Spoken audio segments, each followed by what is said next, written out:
Olá, turma, tudo bem? Bora lá para a nossa leitura de hoje. Ler, né, o nosso último texto do livro de Números. Glória a Deus, né, que nós chegamos até aqui. Não sei você, mas eu fico feliz.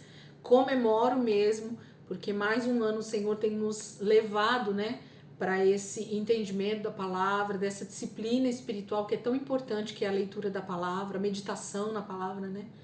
E eu tenho certeza que Deus está fechando aí com a gente o livro de Números com muito entendimento sobre vários assuntos que a gente ainda não tinha e que agora fica um pouco mais claro. Vamos orar? E a gente vai então terminar o livro de Números hoje. E amanhã, se Deus quiser, a gente já começa Deuteronômio. Amém? Jesus, eu quero te agradecer, Pai, porque o Senhor tem nos levado dia após dia, Senhor, a nos alimentarmos da sua palavra, a entendermos a tua palavra, a desejarmos, Senhor, esse lugar aqui de intimidade, esse lugar de busca, esse lugar de conversa com o Senhor, esse lugar de oração, esse lugar, Senhor, de estar com o Senhor.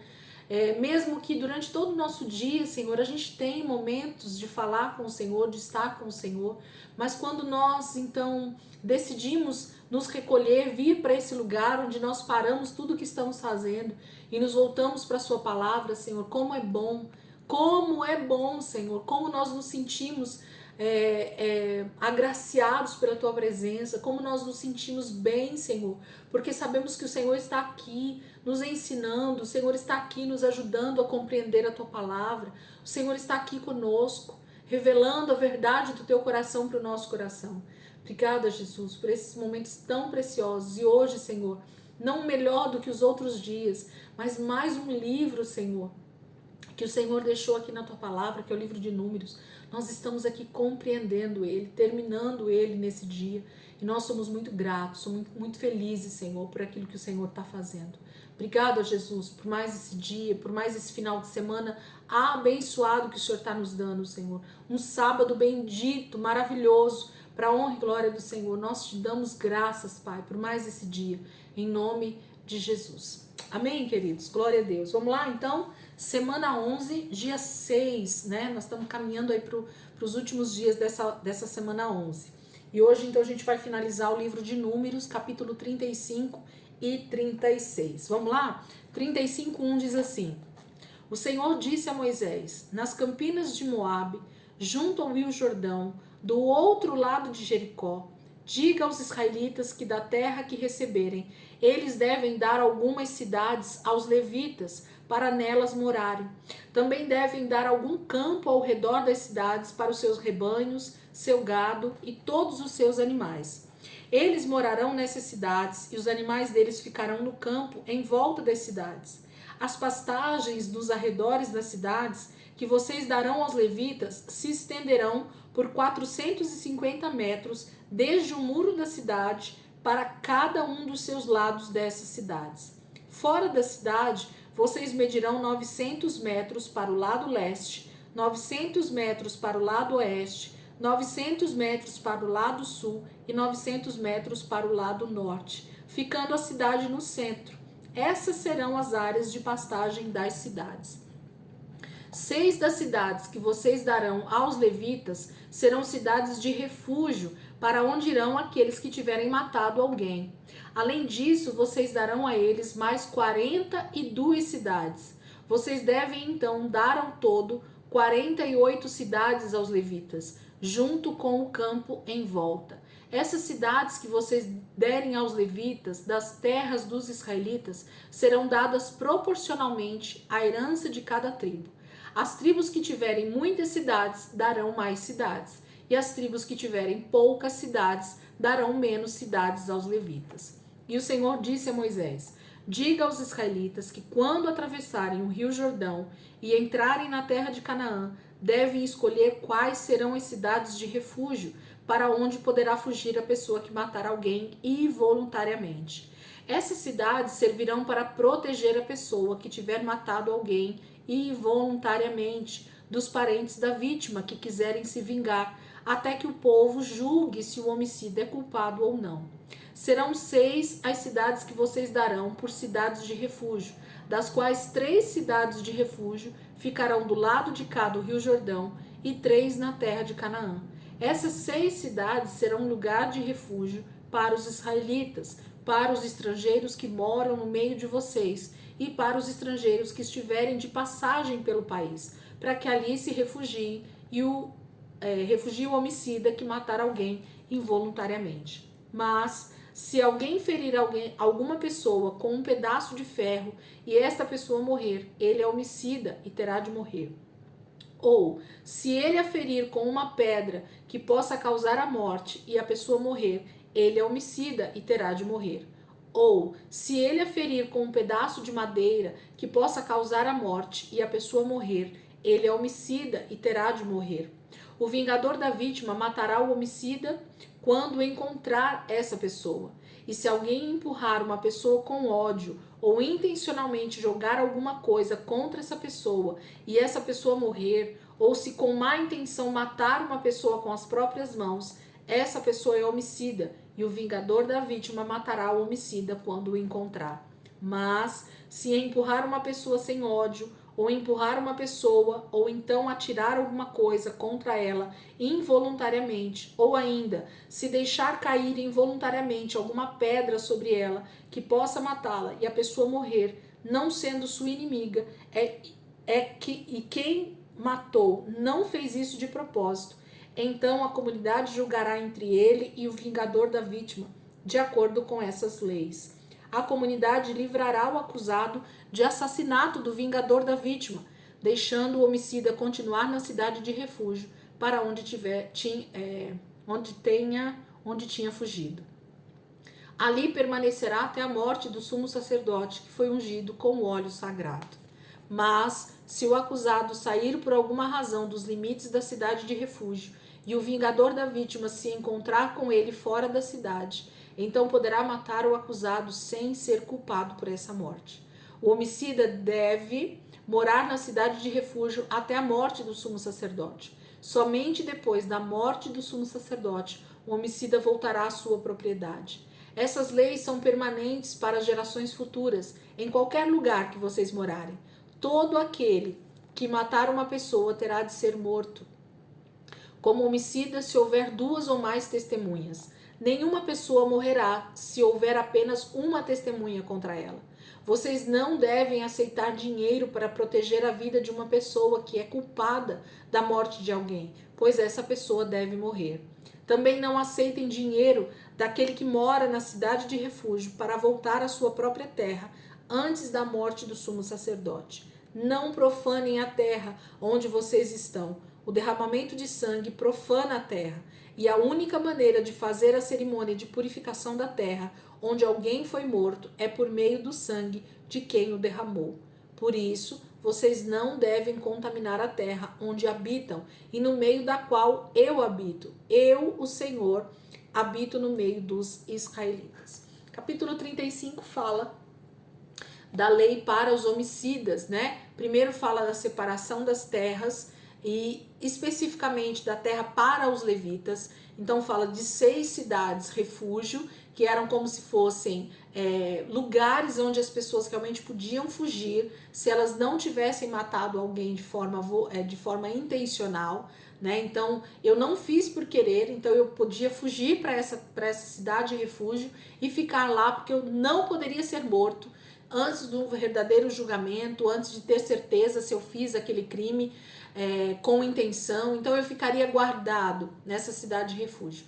E mais 42 cidades também seriam dadas aos levitas como cidades para moradia, não só cidades de refúgio. No total eram 48, mas eles tinham 42 cidades de moradia e para cuidar das suas plantações, dos seus rebanhos, né? Aliás, plantações não, perdão, rebanhos só, porque eles não podiam plantar e colher.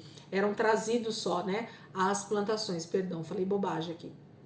Mas os levitas então tinham direito a ter cidades onde eles poderiam morar, né, terras onde eles poderiam viver tranquilamente no meio das 12 tribos de Israel. Então, no meio das 12 tribos existiam cidades, né, terras que os levitas todos os da tribo de Levi tinham moradias para morar. Fica aqui uma alerta pra gente a respeito disso, de que a maioria das pessoas tem a impressão de que os levitas, eles viviam na terra de Canaã só lá em Jerusalém. Então, a impressão que a gente tem, olhando para o texto bíblico, sem prestar atenção nesses detalhes, é de que todas as famílias dos levitas moravam perto do templo, moravam perto do tabernáculo. Isso só acontecia no deserto, ok?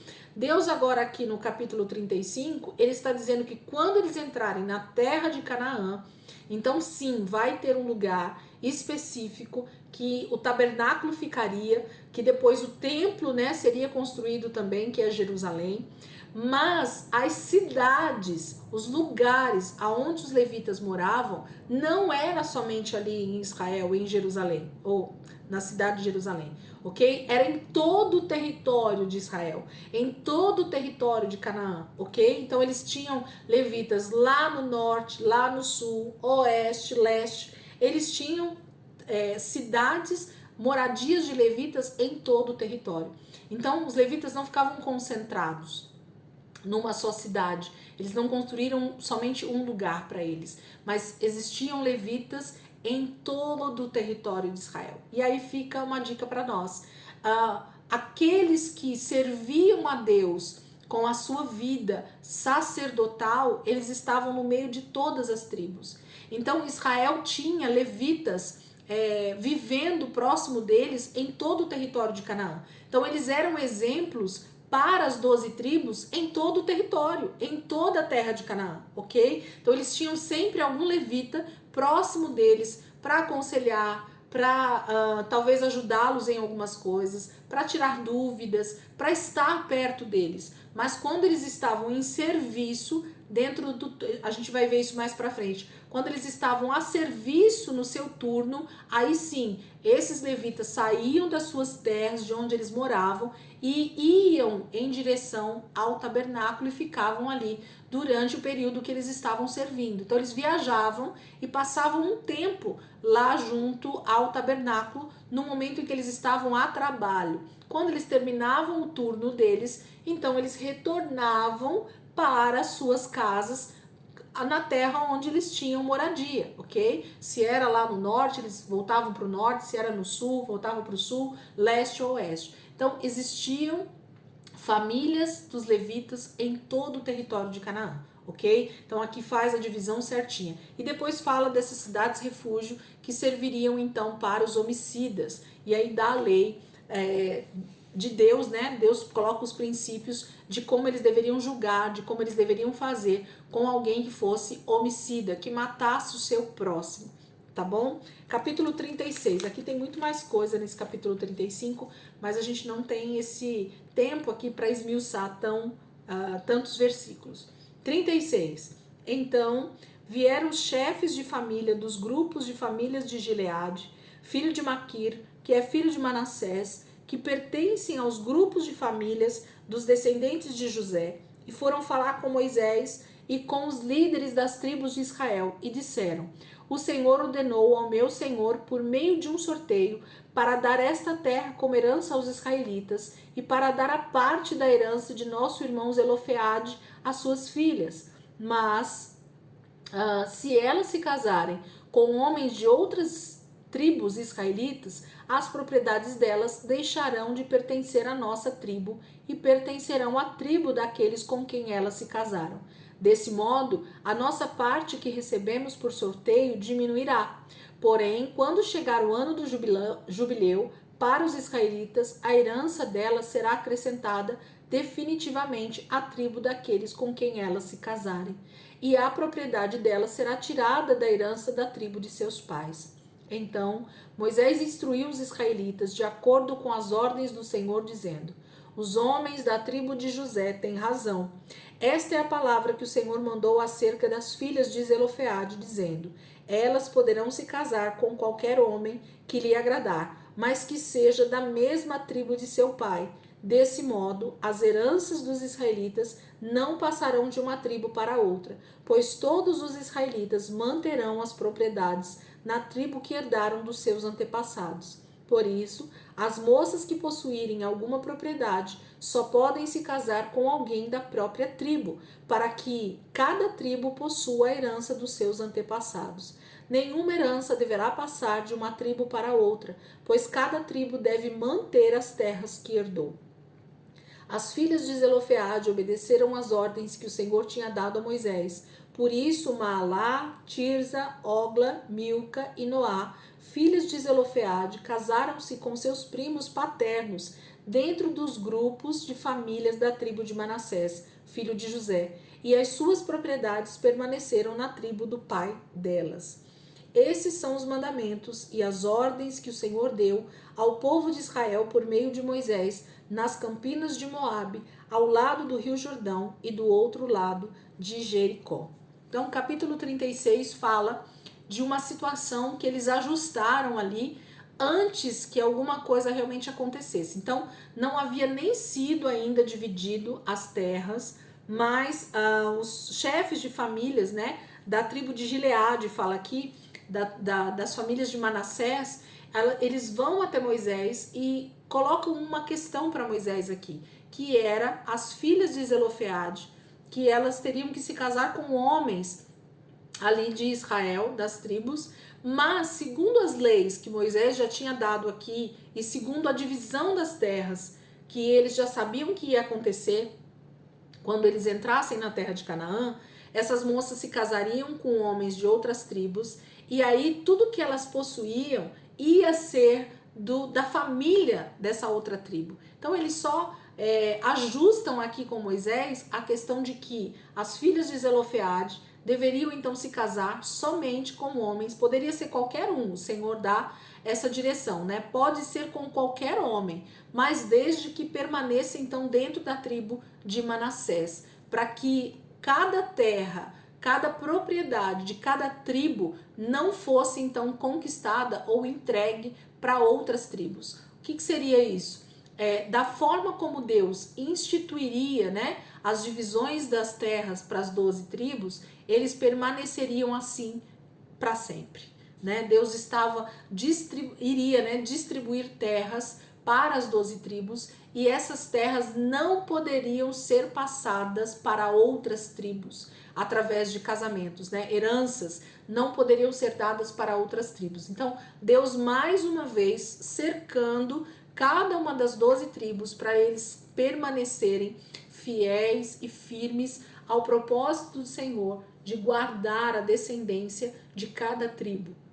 Deus já tinha dado essa lei lá atrás, de que os homens de cada tribo só podiam se casar com mulheres da sua própria tribo. Isso fala de dar continuidade às 12 tribos, porque se eles começassem a se misturar, automaticamente em algum momento perderia-se a essência de cada uma da tribo. Então eles eram obrigados por um cuidado de Deus, principalmente com a tribo de Judá, que era de onde descenderia Jesus, eles eram obrigados então a permanecer dentro da sua própria tribo, porque então a tribo de Judá também permaneceria intacta para o nascimento de Jesus, ok? Então Deus está protegendo o seu povo para eles permanecerem fiéis uns aos outros com as suas propriedades, com as suas heranças, com aquilo que Deus tinha feito e unânimes, né, com as suas tribos.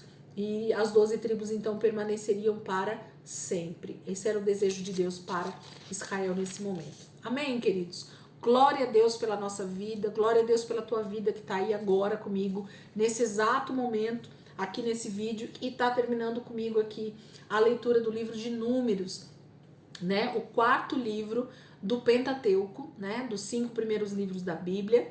E o 6º livro, então, o 5º livro, né? Que a gente está lendo esse ano, porque a gente já leu também o livro de Jó inteiro. Então, nós já lemos Jó, Gênesis, Êxodo, Levítico e agora Números. E agora a gente vai para Deuteronômio a partir de amanhã, ok? Então, domingo, né? Um dia abençoado aí pelo Senhor, dia de descanso para a maioria. Nós iniciamos então o livro de Deuteronômio com o capítulo 1 e 2. Então, em nome de Jesus, passem um tempo aí com o Senhor em oração, Passem um tempo com o Senhor, meditando nessa palavra, buscando realmente entendimento cada dia mais daquilo que Deus tem para nos ensinar aqui. E amanhã, se Deus quiser, a gente vai estar aqui de volta, começando aí o livro de Deuteronômio. Domingo abençoado para as nossas vidas aí, começando com o livro de Deuteronômio, tá bom? E a gente vai falar um pouquinho do que se trata esse livro e o que Deus vai tratar conosco aqui a partir de amanhã. Amém? Deus abençoe e ótimo final de semana para todos vocês aí.